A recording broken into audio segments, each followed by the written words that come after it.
Shalom. First and foremost, I want to give all praise, glory, and the highest honor to Yahweh Bahasham, Yahweh Shai Bahasham, Hakadosh, double honors to the elders and apostles of Great Millstone. Shalom to the hopeful elect of the Hebrew Israelites. And this is the brother Arakia coming back with another lesson, and this from my last week camp lesson, okay, where I had a Christian dude who was who came to speak, okay, who came to offer his perspective, which everybody already knows about the Gentiles and God being the Son, okay, the Most High being also the Son, they being one entity, and all of these things, which we had about 30-minute discussion, peaceful discussion. So yeah, on this one,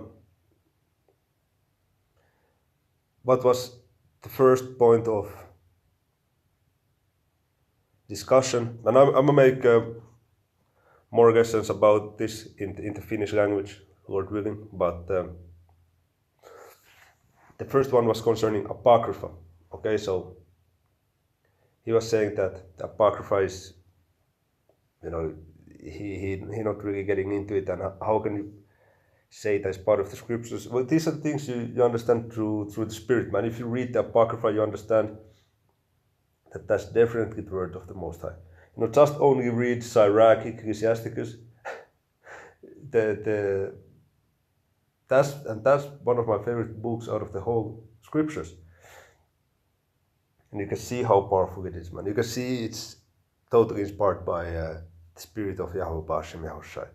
Okay, then you have Second Ezra, which is majorly important in prophecy. You could just go and look at this, the prophecies of Second Ezra, and notice that they are playing out today, and by that understanding that is valid. Also, you have the first, second Maccabees, which are showing the history during Alexander Greek time and after him, with the four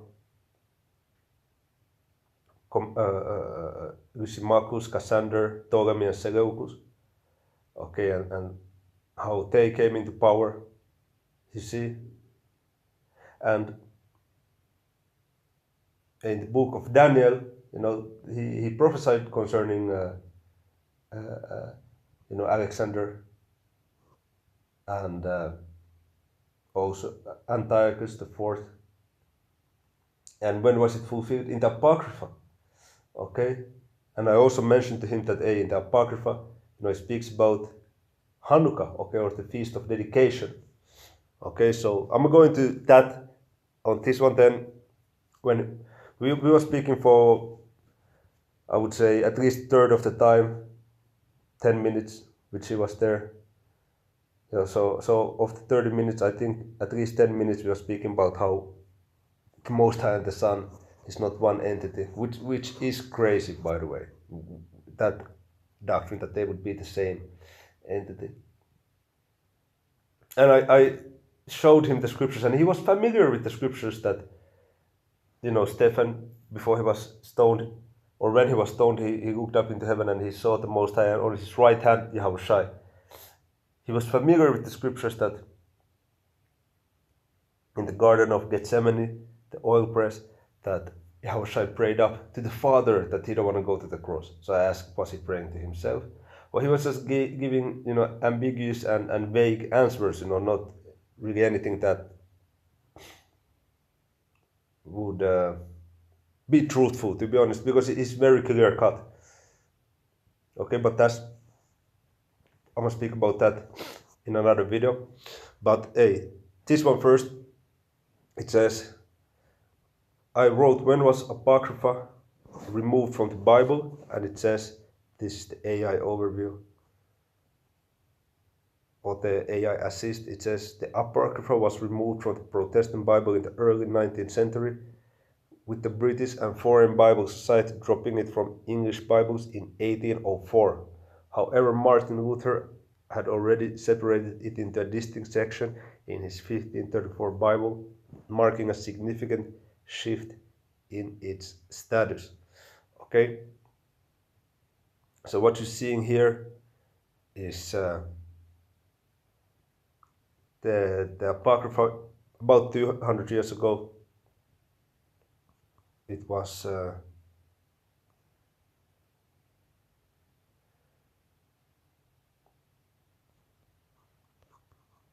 dropped out of the English Bibles. Okay, but then here it says, this is from Christianity.com, what are the apocryphal books and do they belong? And then it says the 1611 King James Bible also printed the Apocrypha, which is true, you know, it was originally part and it should be part. But it was removed in 1885, okay? Which, if I remember correctly, you know, I've heard the elders and apostles speaking about the Bible destruction group, okay? Removing the Apocrypha, which Apocrypha is essential, you know, it's part of the book, man. Then it says here, classicalchristianity.com, the Apocrypha was officially removed in 1885, leaving only 66 books. Okay? So Apocrypha, it should be in the scriptures, you know, it should be part of the books that you read and you believe in. Okay?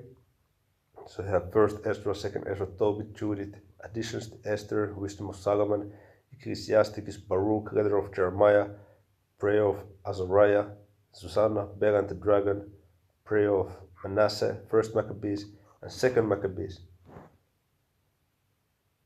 Which let me check real quick, because if I remember correctly, this Prayer of Azariah is not in the 1611 KJV, but what you do have is the Song of the Three Holy Children. Okay?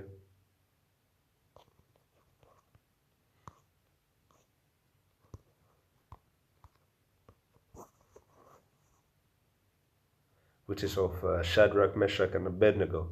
But real quick, let me check something. I'm gonna be back. So the 1611 King James didn't have Prayer of Azariah, so I'm not quite sure what this is about. Anyway,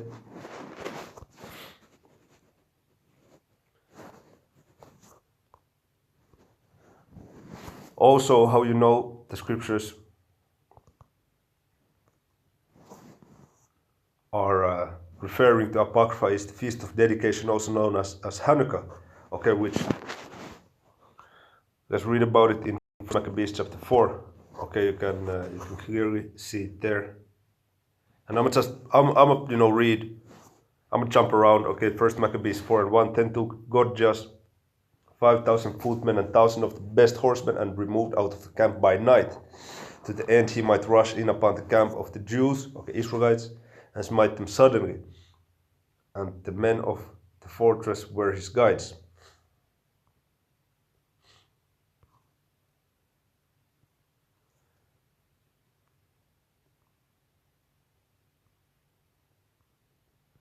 So this was, you know, Judas Maccabeus and them.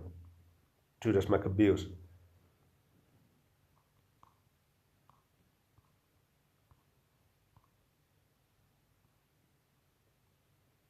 Okay, let's read here, verse 23 and 24. Then Judas returned to spoil the tents, where they got much gold and silver and blue silk and purple of the sea and great riches. After this they went home.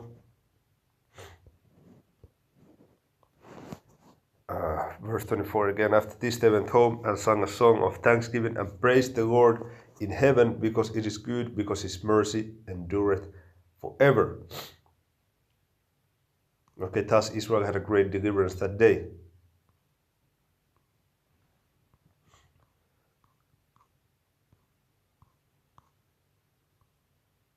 Okay, so hey, now this is the point.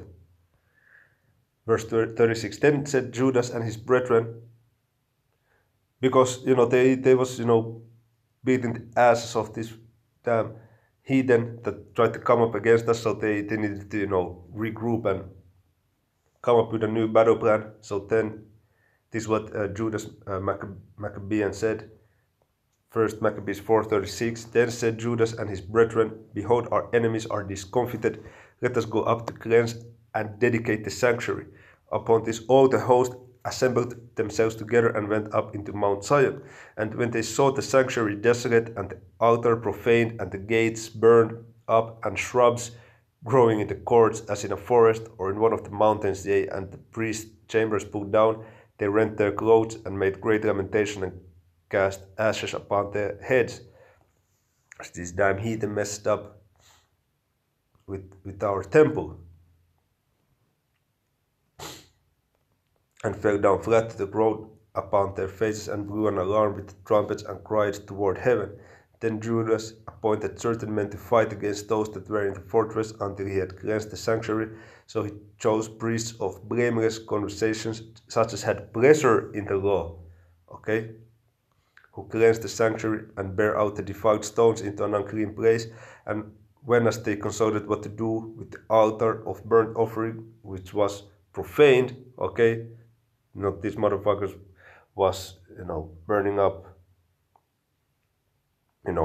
pork, pigs, okay, on the altar, man. Fucking abominations. Okay. They thought it best to pull it down, lest it should be a reproach to them, because the heathen had defiled it, wherefore they pulled it down. So really this motherfucker Antiochus IV Epiphanes, he has too much to pay for, man. They thought it best to pull it down, lest it should be a reproach to them, because the heathen had defiled it, wherefore they pulled it down, and laid up the stones in the mountain of the temple in a convenient place, until there should come a prophet to show what should be done with them.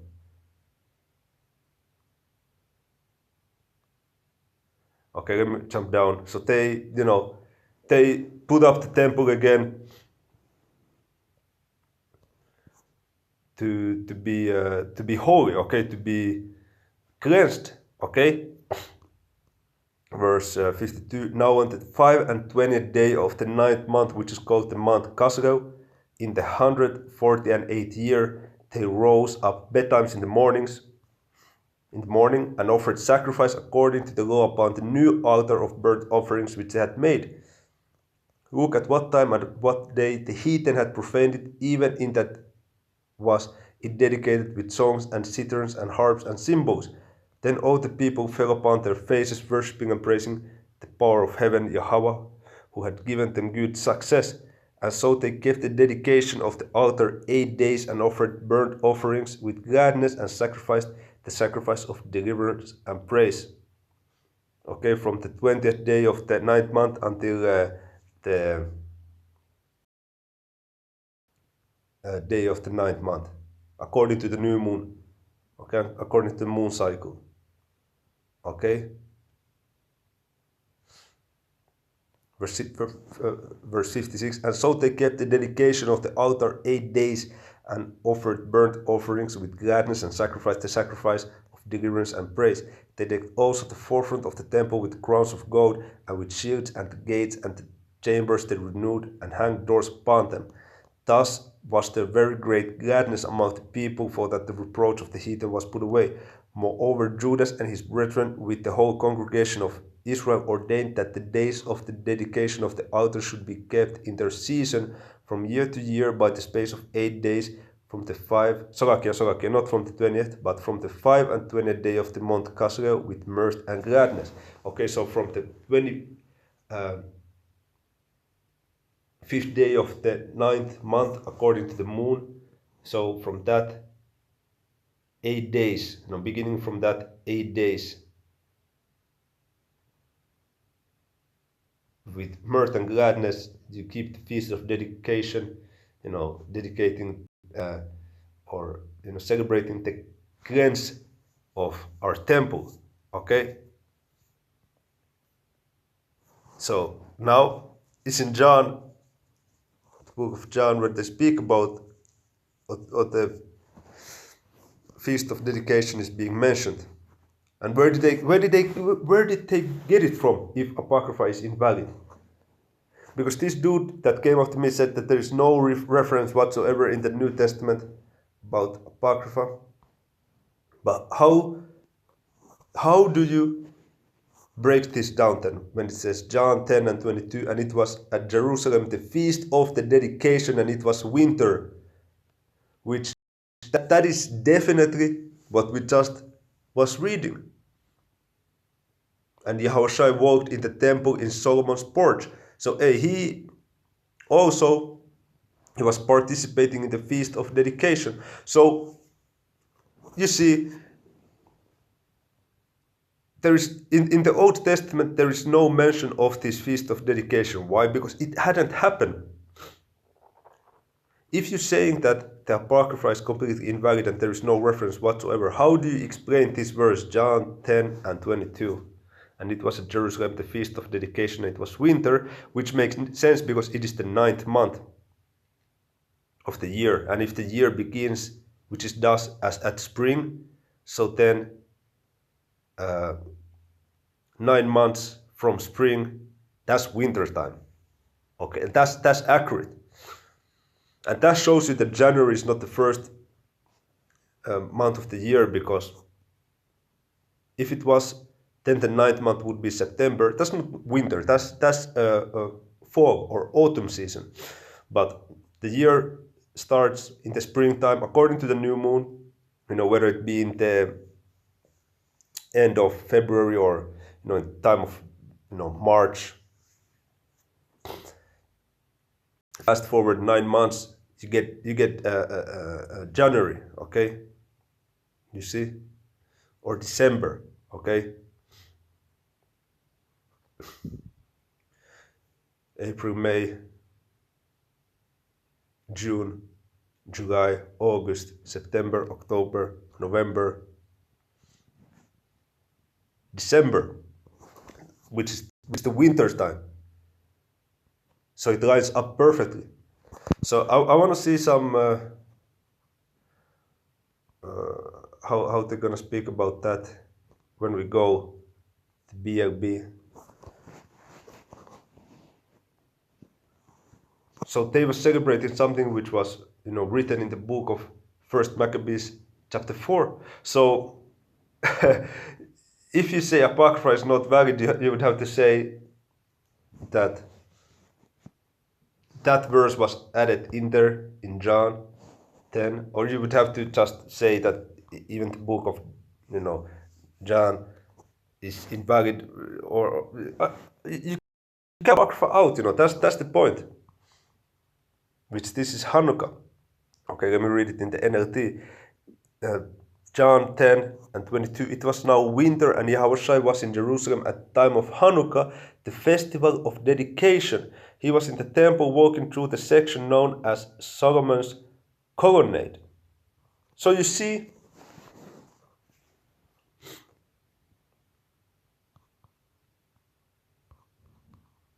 okay, feast of the dedication in the Greek, it's Kainia, dedication, consecration. In particular, the annual feast celebrated 8 days beginning in the 25th of Caslew, which is the 9th month, middle of our December, you see. So actually the first, or the beginning of the year is round about during the time of March. It depends by the moons, because we are not supposed to use some damn Julian calendar or Gregorian calendar. We're supposed to use the moon. Okay, instituted by Judas Maccabeus 164 BC in memory of cleansing of the temple from the pollution of Antiochus IV Epiphanes. And where is that written? In the Apocrypha. Okay, so these Christians, they're not on the level, man. They're not on the level. Let me just end it there. Shalom.